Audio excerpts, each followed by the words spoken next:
Bonjour la famille. Je vais vous donner les travails, les jobs qui vous donnera beaucoup d'argent ici en Occident, plus que celui qui est passé par les bancs universitaires. Les gens qui vont à l'université, vous savez bien que ils dépassent au moyen 50 000 $ juste pour avoir une licence, pour avoir de la maîtrise. Il y a des gens qui ont 50, 60 000 $. Arrivé jusqu'au doctorat, les gens peuvent aller jusqu'à 100 000 $. 100 000 $. Pendant qu'il y a d'autres jobs, des petits travaux ici, services, qui ne faut pas l'obligation de passer par l'université. Avec les petites certifications de 3 mois, 6 mois, maximum 1 an, vous avez un salaire de plus de 100 000 $. C'est de ça que je vais parler dans la vidéo ici. Alors, si vous aimez les vidéos de motivation, encore une fois, il y a des personnes qui m'encouragent à s'abonner à la chaîne ici. Il y a des personnes qui m'encouragent également à donner des commentaires, à faire des commentaires et à aimer des vidéos. Mais ça me va vraiment droit au cœur et je suis fier de vous. Merci encore une fois. Alors, pour ne pas être long dans la vidéo ici, je vais aller de fric à frac, juste pour vous donner les véritables certifications qui ne vaut pas beaucoup d'argent, mais qui vont vous donner un revenu vraiment exponentiel, un revenu costaud, stable, qui va vous faire même acheter des maisons, un revenu qui pourra vous acheter tout ce dont vous avez besoin. Ça va vous permettre d'économiser et de vous investir dans le futur. Le premier métier que je vais d'abord commencer avec, il y en a plus de 5. Le premier métier, je vais commencer avec le métier de forage de pétrole. Dans le métier de forage de pétrole, mes chers amis, forage, dans l'anglais on appelle driller, D-R-I-L-L-E-R. Il faut cliquer ça sur internet pour les pétroliers et puis regarder les salaires. Ça va vous donner un salaire minimum de 42 $. 42 $, si vous êtes encore débutant, ça peut aller jusqu'à 50 $ par heure. Ça dépend d'une compagnie à une autre et de votre expérience dans les domaines. Pour faire le forage du pétrole, n'allez pas partout. Focalisez, si tu veux vraiment être un foreur de pétrole, focalise-toi dans la province de l'Alberta. Là, tu auras vraiment un salaire costaud. Un salaire qui peut te payer une maison dans moins de 1 an. Un salaire qui va te stabiliser ici au Canada, qui va payer les frais scolaires, universitaires de vos enfants. Et vous verrez, si vous vous sacrifiez dans ça, là, vos enfants n'auront pas faim toute leur vie si vous vous investissez bien dans ces métiers-là. Mais le métier-là n'est pas un métier d'enfant, ce n'est pas un métier de paresseux. Tu dois être vraiment courageux, un homme qui a de la volonté, un homme qui a des visions, un homme qui a des projets, des plans. C'est ça, c'est un travail pour ces personnes-là. Encore, je commence un foreur. Les cours de forage, là, ça s'appelle certification de 3 mois. Vous avez une certification. Avec la certification là, des foreurs, vous pouvez, ce n'est pas seulement dans le pétrole. Vous pouvez aller dans la mine. Parce que là, il y a des foreurs. Les gens qui font des forages dans les cailloux, dans des montagnes là. C'est la même certification. Alors, avec la certification là, vous aurez de la stabilité dans votre job. Alors, les gens m'ont posé, dans quelle ville, dans quelle cité, dans quel coin de l'Alberta où ces jobs là se trouvent. Alberta est bourré de tout ça là. Mais il y a un coin qu'on appelle McMurray, M-C-M-U-R-R-A-Y. C'est un coin où vraiment il y a les pétroles à boom. Là, il y a de l'argent. Mais comme je dis, ce n'est pas l'argent facile. Mais oui, il y a l'argent. Même si tu n'as pas fait le forage de pétrole, tu veux seulement partir travailler dans le pétrole sans certification, mais comme un débutant, là même on peut te former. Si tu ne veux pas aller faire la certification là, il y a des compagnies qui te forment. Tu commences comme un aide. Avec l'aide, tu as seulement déjà 39 $. 39 $ de l'heure. Et puis vous travaillez peut-être 12 heures d'état minimum, vous allez peut-être jusqu'à 16 heures d'état. Si tu travailles 8 heures d'état, on te donne le salaire normal. Après 8 heures jusqu'à 12 heures d'état, on vous paye temps et demi. Si on te paye par exemple 40 $, après 8 heures d'état, ça saute à 60 $ jusqu'à 12 heures d'état. Les 4 heures qui suivent après 8 heures d'état, ça se paye à temps et demi, ça va être 60 $. Et si vous dépassez 12 heures d'état, au-delà de 12 heures d'état, votre salaire, ça va doubler. Si on te donnait 40 $ de l'heure, après 12 heures d'état, ça saute à 80 $ de l'heure. Ça, ça ne dépend pas d'une compagnie. Ça, c'est la loi du Canada. Après 12 heures d'état, on vous paye double. Votre salaire, c'est double. Alors, les gens qui travaillent dans ça là et qui ont du courage, comme je dis, courage, la passion, objectif. Il y a des gens que je connais, surtout les Jamaïcains et les Nigériens, les gens du Nigeria. Ils vont là, ils vont dépasser, peut-être ils vont passer 50 ans de travail dans ça là, mais quand ils vont quitter là-bas, ils peuvent quitter le Canada et retourner à la maison. Surtout s'ils ont les femmes qui savent épargner, garder l'argent là, ils vont travailler, ils vont se faire des maisons ici et ils vont épargner en Afrique. Pourquoi? Parce que le monsieur là a des visions, il a su comment capitaliser sa force, son énergie et après 5 ans, il peut faire d'autres choses, mais là déjà de l'argent. Ça, c'est le premier point de forage. Le deuxième point, c'est un conducteur de camions poids lourds. Les poids lourds ici au Canada. Regardez d'abord, je vais dire ceci. Regardez comme le Canada est grand. De l'Est ici, de l'Ouest ici, à Colombie-Britannique. Vous allez partir jusqu'au Nouveau-Brunswick à l'Est. Nouveau-Brunswick. Plus de 2000 km², 2000 km, peut-être 3000, vous allez jamais partir.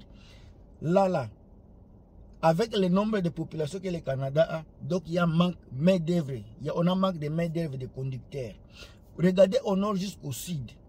Maintenant, pour être conducteur ici au Canada, qu'est-ce qu'il faut? Moi, je conseille toujours aux gens, si tu es conducteur en Afrique, si tu as permis de conduire, amène votre permis de conduire d'abord ici.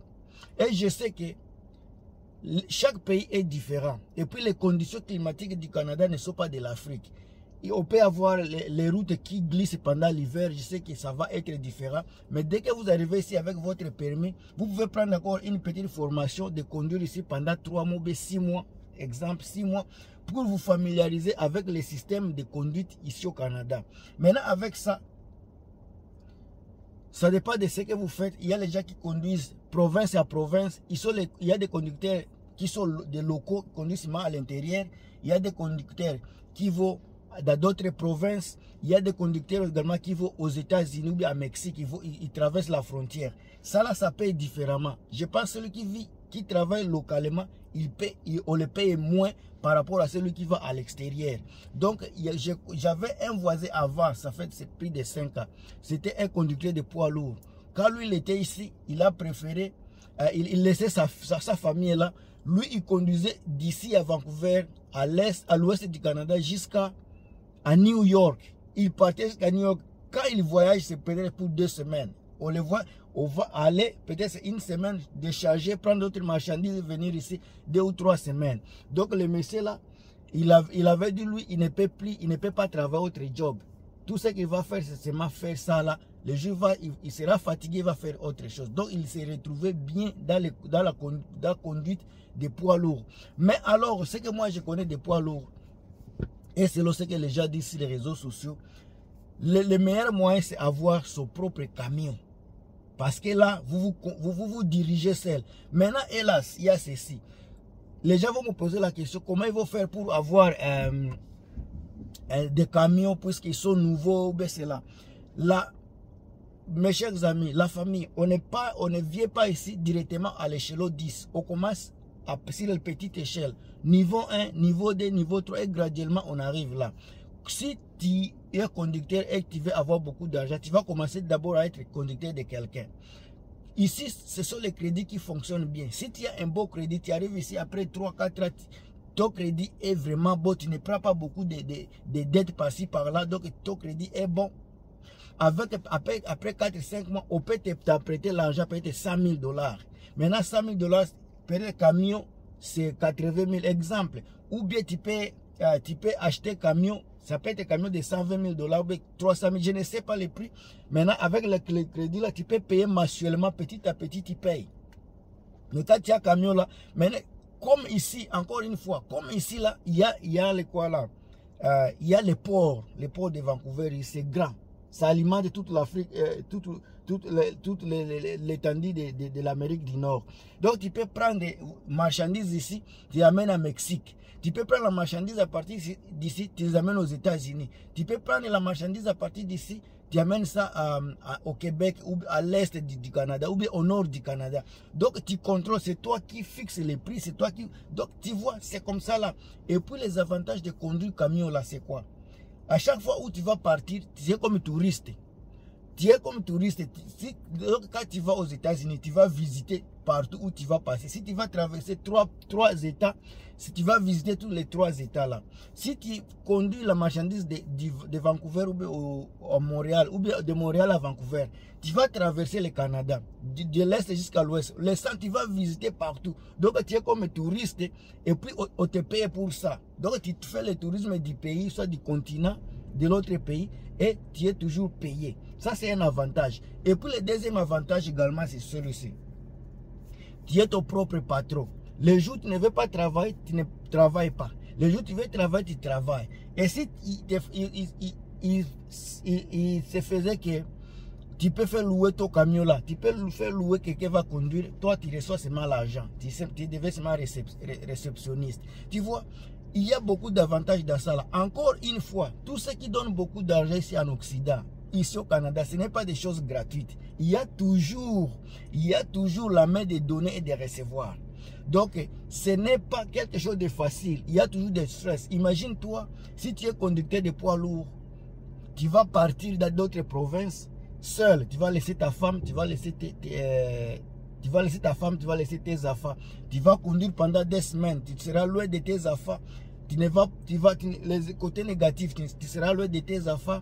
Tu ne vas pas participer à leurs éducations permanentes. Tu ne vas pas dormir avec ta femme permanent. Tu ne vas pas manger la nourriture de ta femme permanent. Donc il y a des choses que tu vas manquer, mais tu vas gagner de l'argent. C'est toi maintenant de voir, est-ce qu'il me faut gagner l'argent et rater toutes ces choses-là, ou bien comment tu vas concilier ces deux choses-là. Ça, c'est mon point de vue. Je ne sais pas si c'est votre point de vue. Alors, pensez à cela. Il y en a beaucoup, j'ai parlé de forage et de pétrole. Les forages de pétrole, ça peut être des mines et camions. Il y en a tellement beaucoup. Je vais vous donner une autre chose. Dans l'agriculture, vous savez que ces derniers temps, ce n'est pas facile d'avoir de la nourriture organique. Les choses commencent à devenir seulement synthétiques. Alors les agronomes sont recherchés, les agriculteurs sont recherchés ici au centre du Canada. Si tu es agronome, tu veux travailler dans l'agriculture, tu veux travailler avec les animaux, tu es vétérinaire, ne t'hasarde pas, il y a la main d'œuvre qui est toujours là. Au centre du Canada, là-bas, l'agriculture fait rage. En Alberta également, c'est là où il y a beaucoup de vaches. Là, c'est recherché. Il y a des choses. Ici, on est habitué, surtout au Canada, de parler de technologie. On va parler de comptabilité. On va parler de telles choses.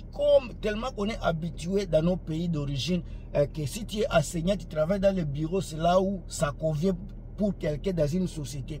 Mais en réalité, en vérité, je vous le dis, les choses que l'on néglige chez nous en Afrique, ici c'est tellement enrichi, c'est tellement valuable. On s'intéresse à de telles choses plus que beaucoup d'autres choses. Si tu es agronome, tu es quelqu'un qui veut l'agriculture, tu veux de l'élevage, venez ici également, il y a de la place pour toi. Mais les choses que je vous ai données, hein, comme je dis, l'homme de forage peut avoir 50 $ par mois. Si vous dites, les camionneurs peuvent également avoir plus de 35 $, 40 $ par semaine, pardon, par heure. 50 $ pour forage, 40, ça peut être 40, 50 $, ça peut être une compagnie à une autre par heure. Les gens qui conduisent des camions, si ce n'est pas à toi, on peut te payer 38, 40 $ également de l'heure. Si vous avez votre camion, c'est là où ça devient ça devient compliqué. Vous pouvez avoir 200 000 $ facilement. Ça dépend de votre courage et de la qualité de marchandises que vous transportez. Il y a les gens qui sont spécialisés dans les transports de voitures de luxe, d'autres dans la marchandise, dans la nourriture, d'autres dans les bois. Il y a beaucoup de spécialisations. C'est vous qui allez voir les marchés qui vous vont mieux. Dans l'agriculture, il y a végétables, comme les légumes. Agriculture, il y a également les animaux, il y a des vétérinaires. Tout ça là, il y a des places. Pour l'agriculture, je sais que ça ne paie pas beaucoup, mais tu n'as pas besoin également d'aller dans beaucoup d'écoles pour te taper l'argent là dans l'agriculture. Il suffit que tu aies de la passion, l'amour de ton travail. Il y a des compagnies, les places où tu vas partir à cause de ta volonté, on va t'apprendre comment l'agriculture marche, on va te montrer comment ça marche et tu vas être professionnel. Beaucoup de gens sont venus comme ça là, ils ont aimé le travail et ça paye mieux et les gens sont intéressés à ça. Il y a beaucoup de gens qui se retrouvent dans ça là. Alors il y a beaucoup de choses, beaucoup de métiers qui ne nécessitent pas vraiment les universités. Il y a le travail qu'on appelle échafaudage, de nettoyage là. Surtout, il y a le nettoyage, si vous êtes le contractier, vous faites le contrat de cela. Il y a par exemple des restaurants. Tu prends la responsabilité de nettoyer les restaurants chaque jour. Les restaurants, malheureusement, ça ouvre 7 jours sur 7. Donc, ça peut commencer à 11 h jusqu'à 23 h. Mais ton travail, quand il ferme, c'est toi qui vas nettoyer la cuisine, les planchers, tout ça peut être pendant 3 heures de temps, 4 heures de temps. Ça dépend de votre courage, de la grandeur du restaurant. Il y a les contrats pareils qui vont vous donner à peu près 4 000, 5 000 $ par mois. Donc, si vous êtes capable de travailler 7 sur 7, il y a beaucoup de gens que je connais. Moi, j'avais un petit contrat là de cinéma. Tu travailles, le cinéma ouvre 7 sur 7, mais comme ça ne se salit pas beaucoup, tu peux faire 3 heures de temps, tu as déjà fini le travail. 7 sur 7, beaucoup de gens, moi je faisais ça partiellement et je faisais l'autre travail. Mais il y a des gens qui prennent de tels travaux comme sérieux, ils ne font pas d'autres travaux, ils restent seulement avec ça là. Imagine-toi, tu peux travailler 7 sur 7, mais tu le fais la nuit, à partir de 23 h peut-être jusqu'au matin. Si tu finis avant 6 heures de temps, c'est toi. L'essentiel est que tu finisses avant que le restaurant ouvre. Donc, si tu peux faire cela, maintenant, toute la journée après avoir dormi, tu te réveilles, tu peux faire d'autres choses que tu veux. Et puis, les petits contrats comme ça, là, ça paye 5 000. Imagine-toi, tu as 5 000 $ juste pour nettoyer les restaurants. Et le travail que tu fais, c'est peut-être 4 à 5 heures d'état chaque jour. 4 à 5 heures d'état. Pendant qu'il y a les gens qui vont aller au travail pendant 8 heures d'état et ne sont pas capables de se taper cet argent-là par mois. Vous voyez, c'est juste faire l'équilibre. Qu'est-ce que tu vois et qu'est-ce que d'autres ne voient pas. À toi de choisir. Moi, je suis juste là comme un messager. Mais à toi de soutirer de la vidéo ici ce qui te vaut mieux. À moi et on se voit à très bientôt. Bye bye.